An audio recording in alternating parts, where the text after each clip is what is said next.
Radio Publique Africaine.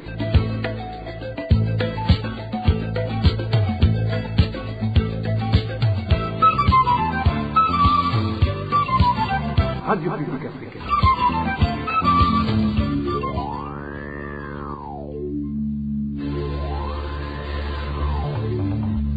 C'est le moment de suivre le journal parlé en français. À la présentation, Nadège Ilakose. Merci d'avoir choisi de suivre le journal de la Radio Publique Africaine de ce lundi 3 août 2026, dont voici le sommaire.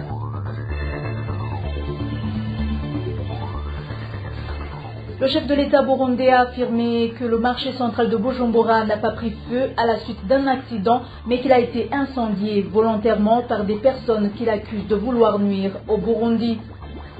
L'insuffisance des ressources financières destinées aux activités de sensibilisation à la prévention du VIH-Sida se fait sentir dans le camp de réfugiés de Nakivale situé en Ouganda.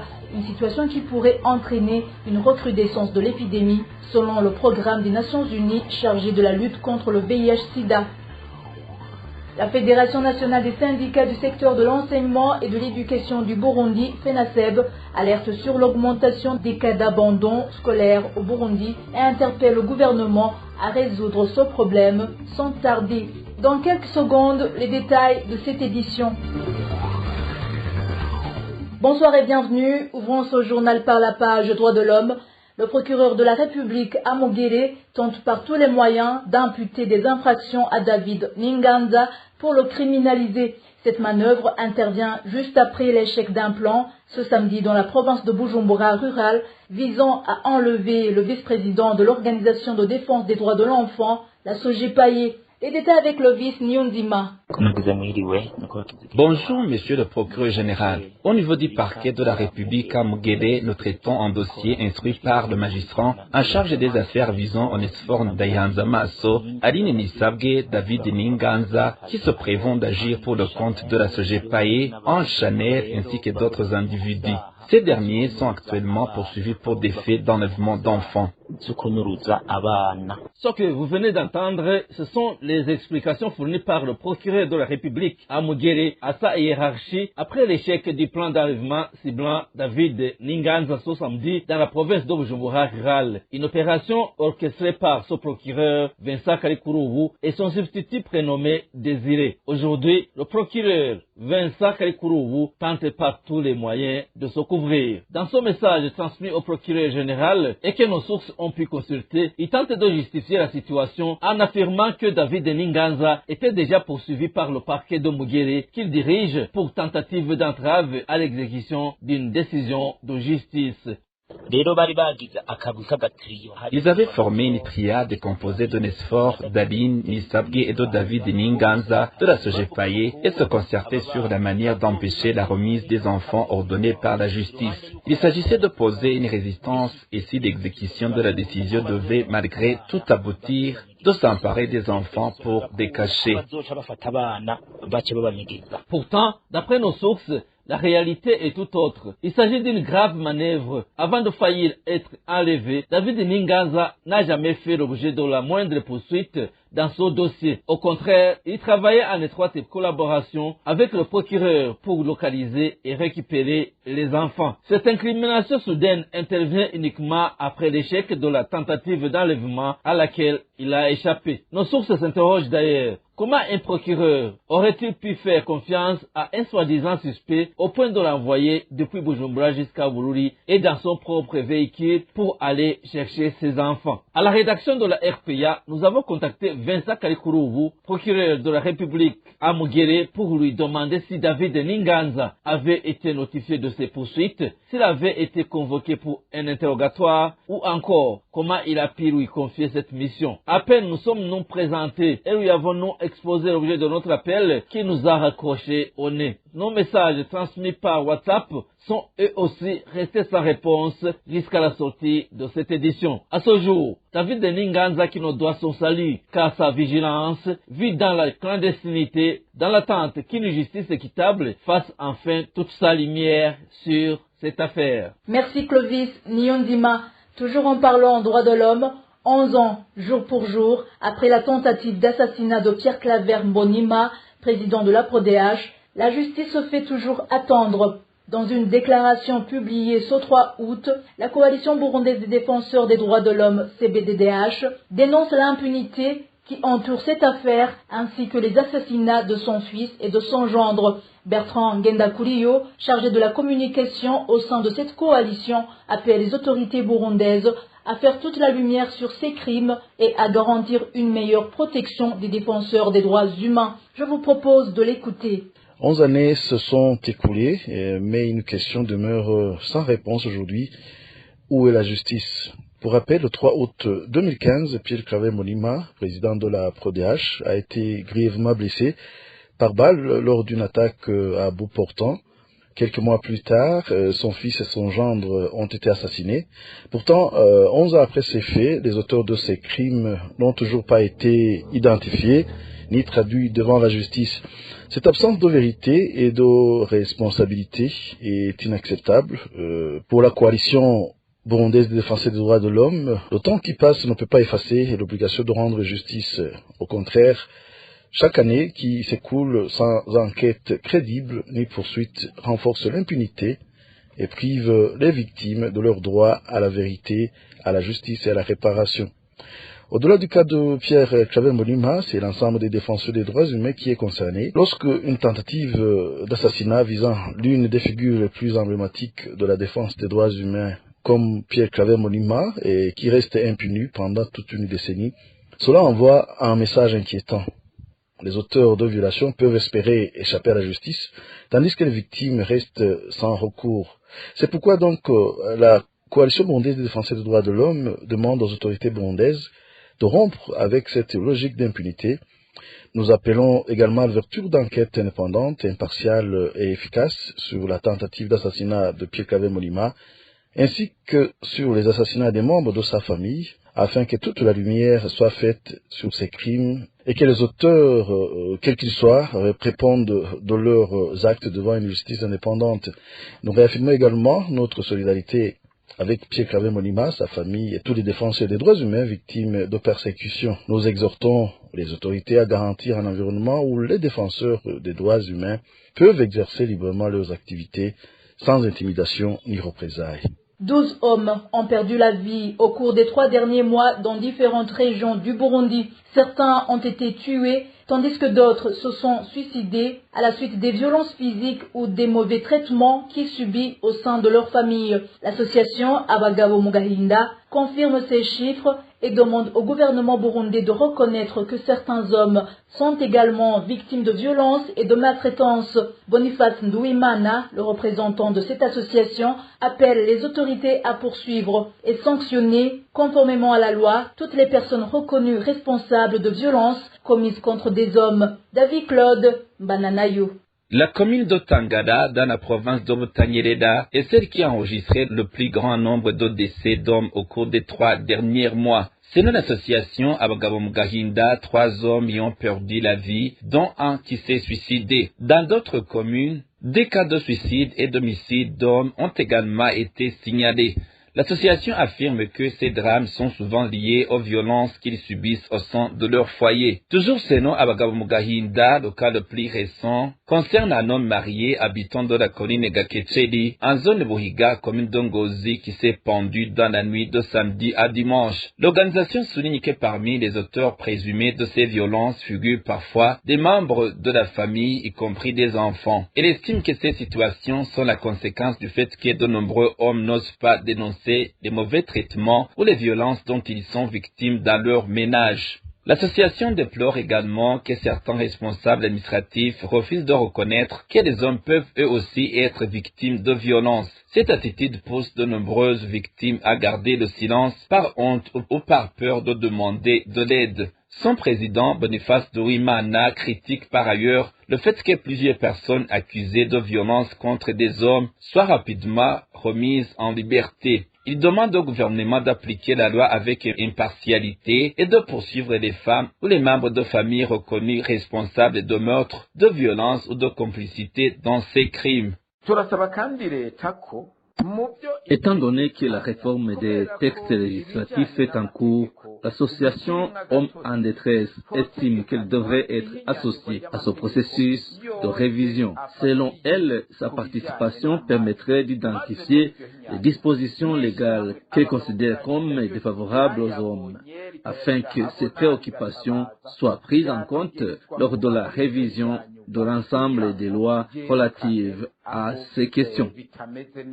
Au total, l'association indique qu'11 hommes ont perdu la vie au cours des 3 derniers mois, tandis que 6 autres ont été grièvement blessés durant la même période. Abagom Gahinda appelle les hommes victimes de violences conjugales ou familiales à sortir du silence, à dénoncer les abus qu'ils subissent et à saisir les autorités compétentes afin d'obtenir protection et justice. Merci David Claude Mbananayo. Passons à la page gouvernance. Le président Évariste Ndayishimiye affirme désormais que le marché central de Bujumbura n'a pas pris feu à la suite d'un accident, mais qu'il a été incendié volontairement. Il l'a déclaré la semaine dernière au cours d'une interview accordée à la BBC, alors que pendant plus de 13 ans, les autorités burundaises ont soutenu que l'incendie était d'origine accidentelle. Le chef de l'État affirme aujourd'hui qu'il a été provoqué par des personnes qu'il accuse de vouloir nuire au Burundi. Le point avec Eloge Divin et Mecha. Plus de 13 ans après l'incendie qui a entièrement détruit le marché central de Bujumbura, c'est la première fois qu'une haute autorité de l'État affirme publiquement que ce marché a été incendié volontairement et qu'il ne s'agissait pas d'un accident. Le président Évariste Ndayishimiye l'a déclaré la semaine dernière lors d'une interview accordée à la radio BBC. Selon lui, le marché central de Bujumbura a été incendié par ce qu'il qualifie de criminels qui en voulaient au Burundi. Le chef de l'État affirme que cette conclusion est fondée sur des enquêtes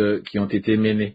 Ne sais-tu pas que des enquêtes ont été menées et qu'elles ont montré que le marché central de Bujumbura a été incendié par des malfaiteurs qui ne veulent pas le bien du Burundi. Les enquêtes se poursuivent. Vous avez d'ailleurs vu que lors de l'incendie du marché de Buyenzi, il a été établi qu'un individu avait oublié d'éteindre un fer à repasser. Le fait que certaines enquêtes n'aient pas encore abouti ne signifie pas qu'elles n'ont pas été menées. Cette déclaration du président Ndayishimiye rejoint les conclusions des enquêtes menées par la radio publique africaine, selon lesquelles le marché central de Bujumbura a été incendié volontairement et n'a pas été détruit par un accident. Jusqu'à récemment, les autorités burundaises avaient toujours soutenu que le marché central, comme les autres marchés détruits par des incendies, avait pris feu accidentellement. Il y a un peu plus d'un mois encore, le ministre de l'Intérieur du Burundi avait réaffirmé cette version. Jusqu'à présent, rien ne nous a montré que les incendies qui ravagent les marchés sont d'origine criminelle. Nous considérons qu'il s'agit d'accidents car aucune enquête n'a établi qu'il s'agissait d'incendies criminels. Outre les déclarations successives des autorités, la commission nationale d'enquête mise en place en 2013 par le procureur général de la République de l'époque, Valentin Bagolikunda, avait également conclu que l'incendie était d'origine accidentelle. Dans son rapport, cette commission indiquait que le feu est parti d'une batterie alimentant des appareils électriques installés dans un stand du marché et précisait n'avoir relevé aucun élément permettant d'établir un acte criminel. Depuis l'incendie du marché central de Bujumbura en janvier 2013, une dizaine d'autres marchés ont été détruits par les flammes sous le pouvoir du CNDD-FDD. Une succession d'incendies qui continue de susciter des interrogations au sein de la population burundaise et qui a laissé de nombreux commerçants dans le dénuement. Merci Eloge Divin des Mécha.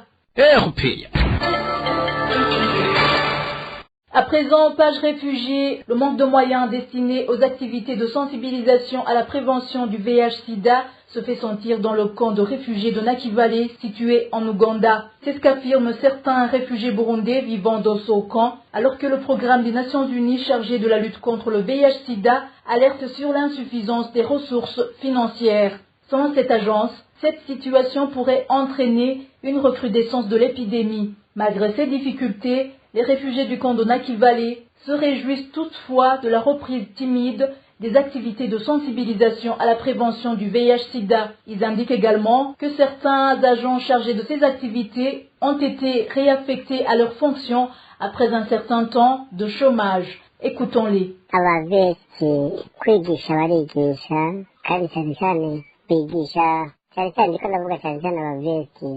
Les animateurs communautaires assurent des séances de sensibilisation une fois par mois. Le plus souvent, ces activités sont organisées par Medical International Team en collaboration avec d'autres organisations. Ils rappellent à la population les mesures de prévention contre le VIH-Sida. Pendant un certain temps, ces séances de sensibilisation avaient été interrompues en raison du manque de financement. Tous les animateurs avaient été suspendus avant de reprendre leurs activités au cours du mois de juillet dernier. Selon les informations recueillies, le manque de ressources financières a contraint cette organisation œuvrant dans le domaine de la santé à licencier une partie de son personnel. Cette situation a entraîné une diminution des activités de suivi et de sensibilisation liées au VIH-Sida. Toutefois, les actions de prévention se poursuivent encore, mais à un niveau inférieur à celui d'auparavant. Les préservatifs sont disponibles, mais pas comme avant. Parlons éducation. Le nombre d'enfants qui abandonnent l'école ne cesse d'augmenter, y compris dans les établissements scolaires situés dans des villes, notamment à Bujumbura. Déclaration d'Antoine Manouma, président de la Fédération nationale des syndicats du secteur de l'enseignement et de l'éducation du Burundi, FENASEB en sigle. Il s'est exprimé à la suite d'un constat d'une hausse importante du nombre d'élèves qui abandonnent actuellement l'école. Suivez Antoine Manouma, président de la FENASEB. Les effectifs des abandons scolaires ne cessent de s'arrondir. Même les écoles des milieux urbains de Bujumbura ne sont pas épargnées, car certaines d'entre elles accueillent les enfants des localités voisines ou des faubourgs abritant des populations à faible revenu. Au cours de l'année scolaire 2025-2026, qui vient de s'achever au lycée municipal de Buterere, l'école fondamentale a enregistré 132 abandons, dont 74 filles sur 1057 élèves admis en début d'année. Au poste fondamental, 22 abandons ont été enregistrés, dont 10 filles sur l'effectif de 352 élèves admis en début d'année scolaire. Au lycée municipal Boumou, l'école fondamentale a enregistré 45 abandons, dont 16 filles sur l'effectif de 309 élèves admis en début d'année scolaire, tandis que le poste fondamental a compté 17 abandons, dont 11 filles sur 259 élèves admis en début d'année. La pauvreté dans la majeure partie des ménages est la cause principale parce qu'elle contraint beaucoup d'enfants au travail précoce et à leur soumission aux pires formes du travail des enfants. On trouve même des enfants qui errent dans la ville de Bujumbura, dans d'autres centres urbains, le jour et la nuit, en train de pratiquer la mendicité. Les équipes rencontrées comprennent aussi bien les garçons que les filles. D'autres facteurs sont notamment la perte du sens de la scolarisation face au chômage accru qui condamne certains jeunes à l'exil vers l'étranger, des parents désengagés de la scolarisation de leurs enfants, la mesure de la gratuité scolaire non appliquée qui ouvre la voie aux contributions incessantes exigées aux élèves. Il n'existe même pas la législation sur l'obligation scolaire. À l'école, les éducateurs ne semblent pas préoccupés par la question d'abandon de leurs enfants. Antoine Manouma estime que l'État devrait soutenir les familles à faible revenu pour renforcer la mise en place des cantines scolaires afin de lutter contre le décrochage scolaire. Écoutons à nouveau Antoine Manouma. Pour parvenir à la réduction sensible d'abandon scolaire, les actions suivantes s'imposent, notamment la mise en place par le gouvernement des programmes de soutien aux ménages démunis ou la généralisation des cantines scolaires aux écoles qui accueillent les enfants des familles moyennes nanties. La mise en place par le gouvernement de la loi sur l'obligation scolaire pour encourager les parents à garder les enfants à l'école ou punir les parents réticents. La mise en place d'une législation claire en matière des auteurs du travail des enfants avant l'âge requis ou des pires formes de travail des enfants. Les auteurs du trafic des enfants ou des violences sexuelles subies par les filles scolarisées devraient être sévèrement punis. Parmi les missions du comité de gestion des écoles devait figurer la prévention du décrochage vacances scolaires. Clôturons ce journal avec le sport. Les équipes d'Aigle Noir et Panthère Noire ont gagné leur match lors de la journée dédiée à Aigle Noir ce dimanche et ont reçu une récompense de 7 500 000 francs burundais. Au basketball, dans les matchs des playoffs, Urunani a remporté 3 victoires à 2 de Dynamo. Désiré Hatungimana pour plus de détails. Dans son 5e match, les joueurs de Ronani sont bien entrés dans la partie, dominant Dynamo au premier quart-temps 23-17. Le deuxième quart-temps s'est soldé par une égalité parfaite de 18 partout, ce qui a permis à Ronani de mener à la pause par 41 points à 35. Au retour des vestiaires, Dynamo est revenu plus fort et a remporté le troisième quart-temps 16-11, réduisant l'écart à un seul point. Les supporters de Ronani craignaient alors de revivre la défaite de samedi précédent. Mais au quatrième quart-temps, Jules Lupia Ozele a dissipé les inquiétudes, amenant son équipe vers la victoire par 17 points à 11. Ronani s'est imposé 69 points à 62, Lupia Ozele inscrivant en lui seul 26 points. Cette victoire est capitale, car il ne reste que 2 matchs et Ronani n'a besoin que d'un succès supplémentaire pour décrocher le titre. Dynamo, de son côté, doit impérativement gagner les 2 rencontres restantes pour espérer soulever le trophée. Les observateurs estiment qu'Urnani a les moyens d'obtenir cette ultime victoire. En football, ce dimanche était consacré au club Aigle Noir de Makamba. 2 matchs étaient programmés. Dans le premier, Panthère Noire a battu Musongati de Gitega sur un score d'un but à 0. Le second match, très attendu, opposait Aigle Noir à Vision, une équipe fondée par les anciens joueurs d'Aigle Noir, Youssouf Ndaïchimie et Bimenyiman Bonfils Caleb. À la pause, Vision menait sur un score d'un but à 0 au stade de Moulouz Zapispa Complexe. Mais en seconde période, Mohamed Kone, originaire du Mali, a renversé la situation. Il a égalisé à la 62e minute, puis inscrit le but de la victoire à la 82e minute. Score final, 2 buts à 1 en faveur des Gris Noirs. Merci Désiré Hatungimana. Et voilà, chers auditeurs, c'est la fin du journal de ce 3 août 2026. Merci de nous avoir prêté une oreille attentive. Je remercie également les équipes rédactionnelles et techniques pour leur bonne collaboration. À la présentation du journal, vous étiez avec Nadège Irakodze. Bon début de la semaine à tous.